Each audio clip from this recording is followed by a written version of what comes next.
So, for some context, we got together in the beginning of 2022, and the first year of our relationship, and maybe a little longer. I wasn't the best partner.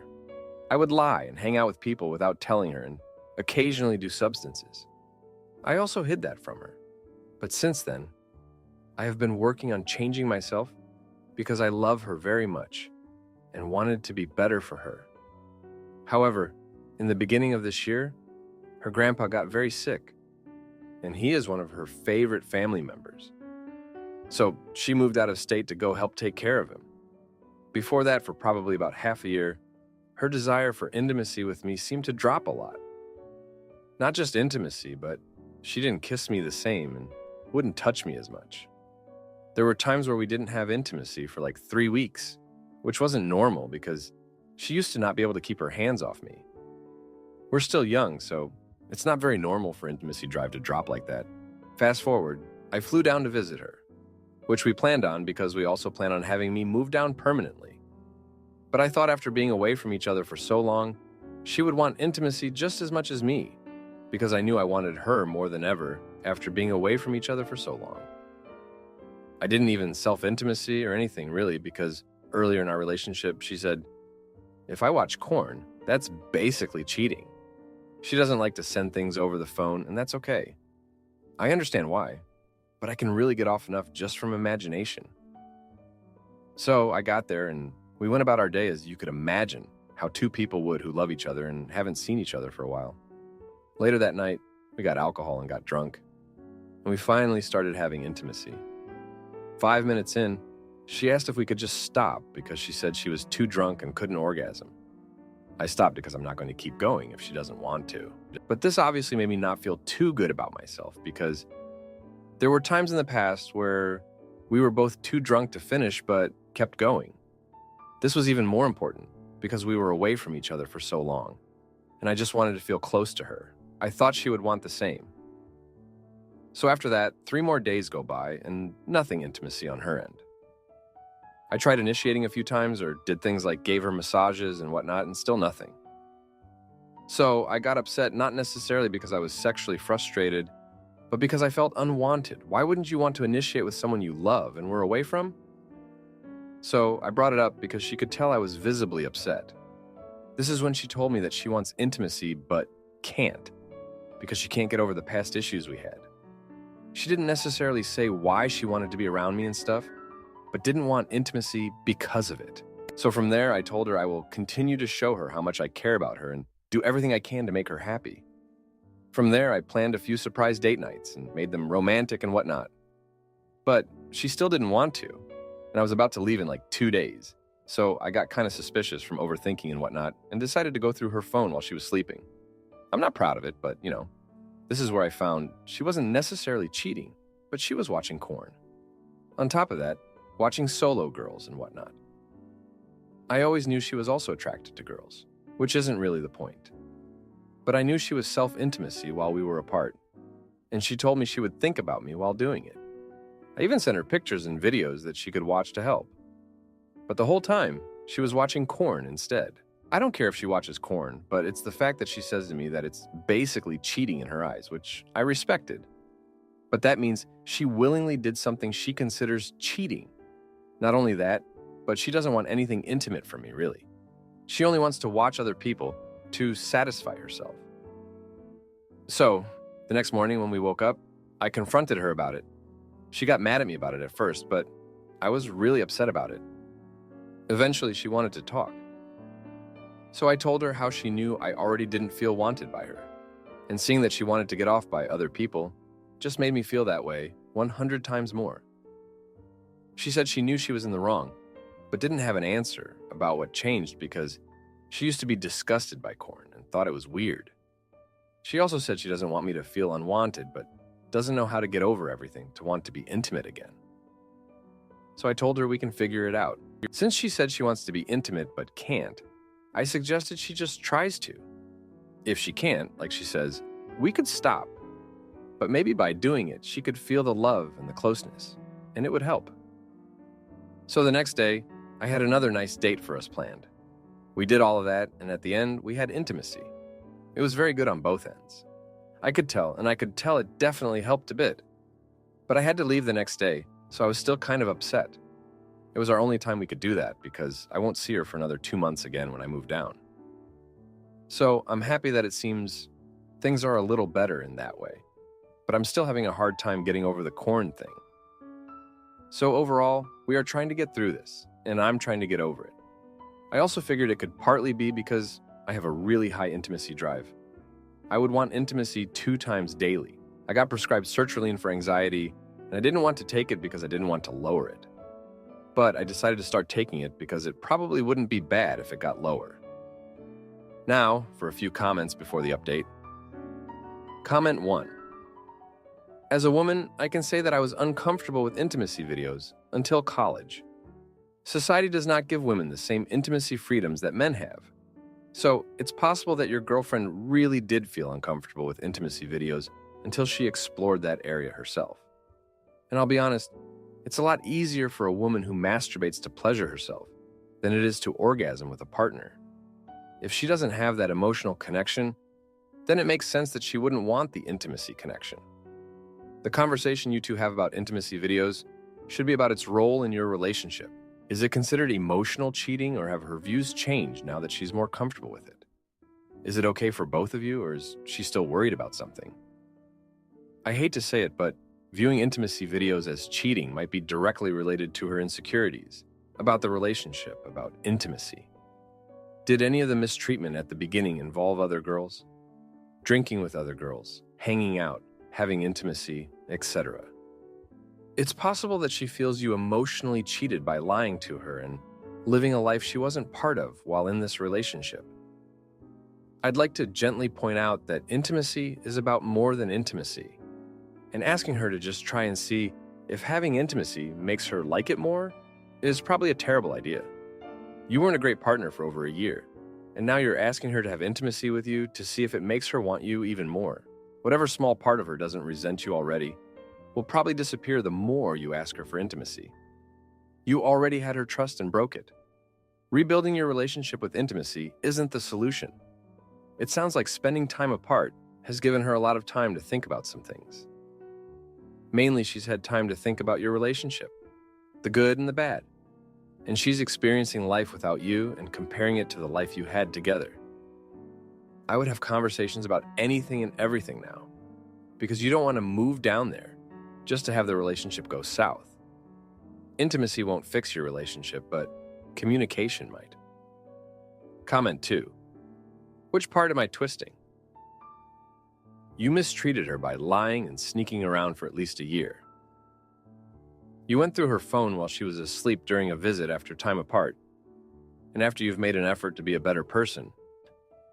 You're angry that she watches porn and doesn't want to have intimacy with you, so you feel like you matter less than some nobody on a screen.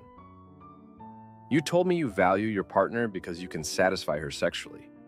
But before that, there's a long list of things you've done that show you don't value your partner. If orgasms held relationships together, then this wouldn't be a conversation. Your girl isn't letting you go because you're familiar, and she doesn't want to hurt you. You're not letting go of her because you know she deserves better than the crap you've put her through, and you're too selfish to let go. Almost every woman out there has an ex like you. Mine was before you were born, but I still think about it. You're young. Learn from this. Now for the update. Thanks for sticking around after my last update. Things have taken a turn since then. A month has passed, and I thought we were on the mend, but I guess I was wrong. I moved down as planned, eager to start fresh. But the house was colder than I expected. She was distant, and I couldn't shake the feeling that something was off. I tried to push those thoughts aside, focusing on settling in and finding a job. Then, one evening, I came home early from a job interview to surprise her with dinner. That's when I found her, not alone, but with someone from her past. An ex she'd always insisted was just a friend. They were a little too close for comfort, laughing over a shared bottle of wine. My heart sank and I felt like a fool. I'd been working on trust, but there it was, shattered on the floor. I confronted her and the room erupted into chaos. Accusations flew, and she tried to downplay it, but I wasn't having any of it. I left the house to clear my head, feeling a mix of anger and betrayal. I spent the night at a motel, my mind racing with every possible scenario. The next day, I returned, determined to sort things out. We talked, and she admitted to feeling trapped by our relationship, unsure if she could fully commit given our rocky history. She wasn't sure if she loved me or the idea of me. It was a gut punch, but at least it was honest. I decided to take action. I couldn't live in limbo, so I gave her an ultimatum. We seek couples therapy, or I walk. To my surprise, she agreed to therapy. We started sessions, and it was like peeling back layers of an onion. We unearthed issues we'd buried and confronted uncomfortable truths. It was hard, but it felt like progress. But life has a way of throwing curveballs. Just as we were finding our footing, her grandpa passed away. She was devastated, and I was there for her, supporting her through the funeral and the grief that followed. It brought us closer, and for a moment I thought we might actually make it through the storm. Then the bomb dropped. I got a call from a number I didn't recognize. It was a woman claiming to be pregnant with my child. My world stopped. I'd been faithful since my commitment to change, but she claimed it was from before, from a time when I wasn't the best version of myself. I was floored, ashamed, and scared. I had to tell my girlfriend. It was the hardest conversation of my life. She was hurt, understandably, but she didn't leave. Instead, she stood by me as we navigated this new reality. We got a paternity test, and it came back positive. I was going to be a father. This changed everything. My girlfriend and I had to decide what this meant for us. After many tearful discussions, we chose to stay together and co-parent, even if the child wasn't hers. It was a testament to how far we'd come, but it wasn't easy. We're still in therapy, working through our issues and preparing for the baby. It's a strange new chapter, one I never expected, but we're writing it together. And as for the woman with the wine, she's out of the picture, a chapter firmly closed. Thanks for reading this far. It's been interesting to say the least, but I'm holding on. Aita for confronting my friend. After she invited my boyfriend's ex to a party and I found flirty messages, as the title says, I have this gut feeling that one of my friends is acting weird around my boyfriend. But I'm not sure if it's just me. Let's call my friend Amy, her boyfriend Joe, and my boyfriend Nick. A bit of context. My boyfriend and I have been together for 8 years. She and her boyfriend 6 years or so. Around 5 years ago, Amy and I used to work for the same company. That's how we met. We became friends. By chance, my boyfriend joined Joe's company, and they became friends. We got together frequently, sometimes the four of us, sometimes with other couples. We are all from a small town. My boyfriend and I moved to a bigger city a few years ago because of work, and we stayed in touch. Last year, Amy and Joe announced they wanted to move here, since opportunities are better here. We are now living close to each other again. Since they don't know anyone in this city, we have been hanging out with them a lot, and some things Amy does or says just rub me the wrong way. I don't think anything serious is happening, but I still don't like it. Things like, she always initiates some banter with Nick. Every time we meet, she has a reason to bother him. The last time, she even said she was doing it to get a reaction out of him. The four of us have pretty similar interests when it comes to books and movies, but every time we see each other, Amy comments on something she and Nick talked about in private. It's little things like, I started the book you recommended, even though I also recommended it to her just a week before. Or, remember what we talked about this? Or, let's do that thing I shared on Insta, and stuff like that does not happen in our group chat. She always makes sure Nick is somewhat paying attention to her. Example. On purpose, the last time they were home, I offered her coffee on 3 different occasions. She's a coffee lover, and she always said, later. Literally 5 minutes after the last time I asked, she goes, Nick, could you make me a coffee? I'm a mug collector. I have tons of mugs. My boyfriend has only one. He only likes that one. Amy insists on using it to be Nick, whatever that means. We usually sit in the same spots around the table. Last weekend they switched. I was in front of Joe instead of Amy, and Amy was in front of Nick. At some point during the night, she laughs and asks if Nick is caressing her feet under the table. Nick says no. She laughs and says she thought she felt something. It must have been the cat. I look at the cat, and he is peacefully sleeping nowhere near us. We all used to play this online game. They stopped playing and moved to a new one. Now she is constantly asking Nick to move on to that new game. Not once has she asked me. Nick got invited to a movie we all wanted to see by some other friends of his. Amy told me, in our private chat, that we and Joe, her and me, should go to the same showing as Nick's as a joke. I said no, that was weird. She implied I forced Nick to go with that other group, and that's why he wouldn't be watching the movie with us. There are other small things, but those are good examples, I think. I don't consider myself a particularly jealous person, but in this case, I'm not sure if I'm overreacting. I haven't discussed this with my boyfriend, and I need an external perspective. Some extra context here. Nick is a very chill person. He does not like drama, and I'm sure he hasn't noticed this. Back home before we moved, we had a discussion because Amy wanted to use a nickname for Nick that I considered romantic. I said no several times, and I told him and Amy I was not comfortable with her and Joe using that nickname. They told me I was overreacting and that I was very stressed about the move. I let it go because I thought maybe they were right.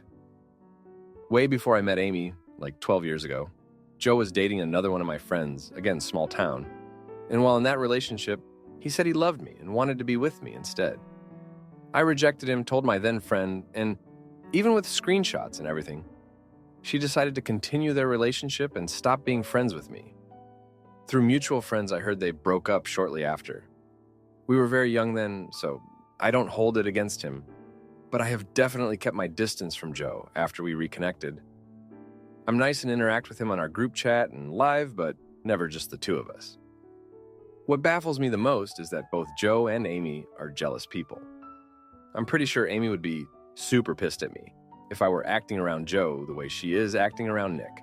But again, I have never considered myself a jealous person. So maybe this is just me being jealous of their connection as friends. I just don't want to open up a can of worms. If this is me being jealous, I'll try to work it out on my own. Thanks for your input on this. Now, for a few comments before the update. Comment 1. She sounds like she has an immature crush. I think boundary setting would be better coming from Nick, so that she knows she is being rejected by him, rather than thinking that her actions are welcome from Nick. But you're squashing them out of jealousy. I don't think her behavior is a huge problem, but it does seem annoying and over the top, and I'd probably try to hang out with them a little less overall. Comment 2. She's definitely being rude to you, but you should first be talking to your boyfriend to see if she's making him uncomfortable. Nick aside, I wouldn't personally stay friends with someone who's rude to me, and if he really is a good partner, he wouldn't want to be friends with someone who is rude to his partner. Talk to him and see where he stands. Now, for the update, thanks for your comments on my last post. Well, things escalated quickly over the past 3 days. Amy threw a surprise party for Joe's birthday, and of course, Nick and I were invited. It was supposed to be a small get-together, but Amy had invited a bunch of people from our old town, including Nick's ex, who apparently had moved to the city recently. I was blindsided, and so was Nick. Amy knew about their past and how it ended on a sour note. The tension was thick, and I could tell Nick was uncomfortable. During the party, Amy was all over the place, making sure Nick and his ex bumped into each other as much as possible. It was like she was orchestrating their awkward encounters. At one point, she pulled me aside and said, "Isn't it great that everyone's catching up?" With this sly grin on her face, I was fuming inside but kept my cool. The next day, I found out from a mutual friend that Amy had been spreading rumors about Nick and me having trouble in our relationship. She suggested to this friend that Nick was probably going to break up with me soon. I couldn't believe it. I confronted Amy about it, and she denied everything, saying our friend must have misunderstood. But I knew Amy was lying through her teeth. Later that evening, Nick came home from work early and said we needed to talk. He had heard the rumors too, and was hurt that I hadn't trusted him enough to talk about what was bothering me. It was a tough conversation, but we cleared the air. He reassured me that there was nothing to worry about between him and Amy, but he understood why I was upset. The following day, Joe called me out of the blue. He sounded distressed and said he needed to meet me urgently. We met at a coffee shop, and he confessed that he had seen messages on Amy's phone that were not appropriate, messages to Nick that crossed the line. Joe was torn. He loved Amy but felt I had the right to know. I was in shock. I thanked Joe for his honesty and went home to think. I had to make a choice. I could confront Nick and Amy, potentially causing a huge rift between all of us. Or I could let it slide and always wonder, what if? I decided to confront them. That evening, I sat them both down and laid out everything I knew. The air was thick with tension as I watched Amy's face turn pale. Nick was shocked, not just by the messages, but by the fact that Amy had been trying to manipulate our relationship. In the end, Amy's actions backfired. Joe broke up with her, unable to trust her after the betrayal. Nick was disgusted by her behavior and cut ties with her completely. As for me, I felt a weight lift off my shoulders. I had stood up for my relationship and for what was right. Thanks for reading. Aita for telling my boyfriend I love him and getting silence in return. Update. He dumped me. I'm worried I'm being super dramatic here or overthinking it, but I think I just need to get things off my chest. My boyfriend and I have been together for over 6 months now, and it has been amazing. I'm totally head over heels. He's gorgeous, funny, great company, supportive. We spend almost any spare moment together. Sometimes we'll stay with each other for a week because we just enjoy each other's company. I've met his family, we've joked about getting married, and even talked about moving in together. I've known I've loved him from probably around 2 months in. I kept on worrying that I would slip up and say it, and I generally wanted it to be a special moment. When he asked me to be his girlfriend, he made a big grand effort and surprised me by taking me to a place he'd know I'd love and asking me there. Cheesy, I know, but I figured that if he wanted to say he loved me, he'd probably want it to be special. Come sometime later, 5 months into the relationship, he still hasn't told me he loved me. I was trying to work out if he felt mutually, and I had a gut feeling he didn't. But I was asking friends in relationships how they told their significant other that they loved each other, how long they waited, etc. And they all had different answers on when and how. But they all said, if you want to say it, then say it. So I did. One night we were in having a few drinks, and the liquid courage allowed me to tell him that I loved him. He held my hand and said, I can't say it back. I know that after he said some things about how we haven't been together for long enough and we should wait, but honestly, I felt things just kind of go in slow motion. I'm glad I told him, and I had a feeling he wasn't going to say it back, but it hurt. It's been over a month now, and I feel like there's some distance. On our 6-month anniversary, he went to go spend time with friends rather than spend time with me, which generally I thought was fine, but I spent the night completely overthinking. I've had a rocky past with relationships. My first one being very emotionally hurtful, where I was made to feel that I was unlovable unless I was thinner and prettier. It took a lot of therapy, but things still come back to haunt me. My last ex I was with for over 5 years, but it ended because he said he didn't want to get married, and moving in together was out of the question because he was religious. I just learned last week that he's now engaged. We broke up less than 2 years ago. In between that relationship and my current one, I dated through the apps for a while, but had a terrible time. One date even lasted for 30 minutes. He said out loud that I just wasn't attractive enough and fled. I was attacked on 2 dates. I was ghosted on multiple occasions. It's a miracle I met this guy. I know I can't make someone love me, but I'm the kind of person who tells their friends and family that I love them all the time. I just want to tell my boyfriend without him potentially being weird about it. For now, I just find new words of affection. But I have so much love I want to give. But this whole thing is leaving me so insecure. I keep looking in the mirror and finding new flaws about myself. I panic at the thought of someone coming into my apartment in case they don't like how I live. I try not to look down at my body when I shower. I can't focus on work. I was diagnosed with CPTSD during the pandemic, and I can feel the panic come back. I just wish I knew what was wrong with me that makes guys not want me or take advantage of me. I'm likely overthinking it, but I've noticed my boyfriend has stopped complimenting me and isn't as affectionate as before. I think I have it in my head from past relationships that I have to earn love, which is not true, I know, but I can't get it out of my head.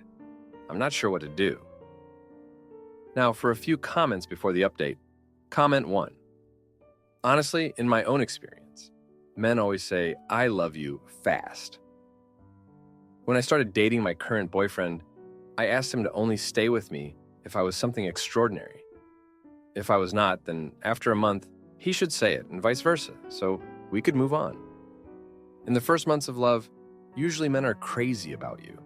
They'll do anything, and there won't be any doubt that you're the one. You can't deepen a relationship if you don't know there's will on both sides to be together, ideally forever. You don't start an enterprise thinking it will go bankrupt. You start to make a successful one that hopefully will last forever. The good side is, as a 27-year-old woman, you won't have any problems getting dates. Honestly, move on. Comment 2. To be fair, telling someone that you love them at the 6-month mark is a little early for some. Additionally, sometimes saying that you love somebody early on when they don't reciprocate the feelings can put some tension between you two. So this checks out. I think you need to give him space and not smother him, as per your quote that you guys spend every second together.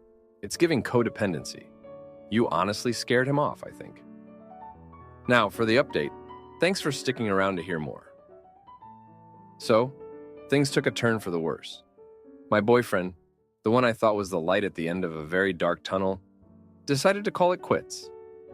Out of the blue, he said he needed space to figure things out. I was blindsided. I mean, we had our issues, but who doesn't? I thought we were solid, you know? The night he left, he packed a bag with a few things, said he'd call, and walked out. I haven't heard from him since. It's like he just vanished into thin air.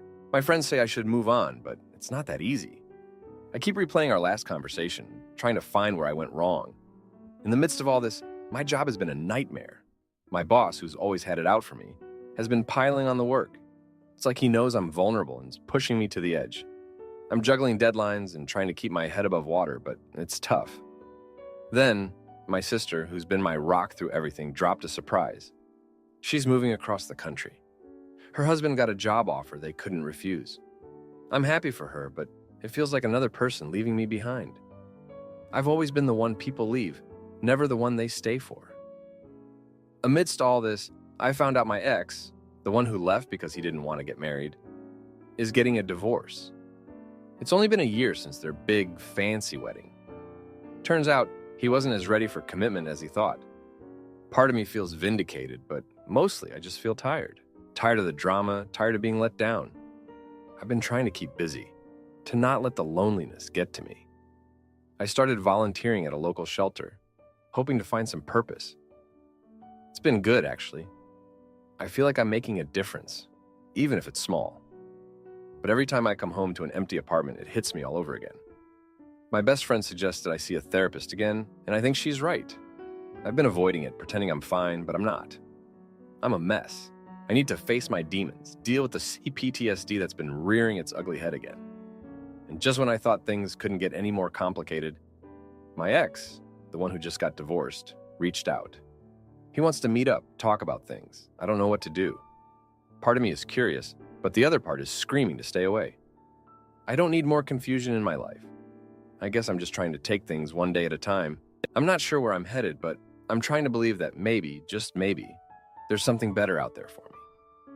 For now, I'll keep pushing through, hoping that one day I'll look back on all this and it'll just be a distant memory. Thanks for listening. If you like this video, you'll probably like these too. Also, while you're here, please consider subscribing. It's your support that keeps this channel alive and allows me to make better and longer videos. Have a great day.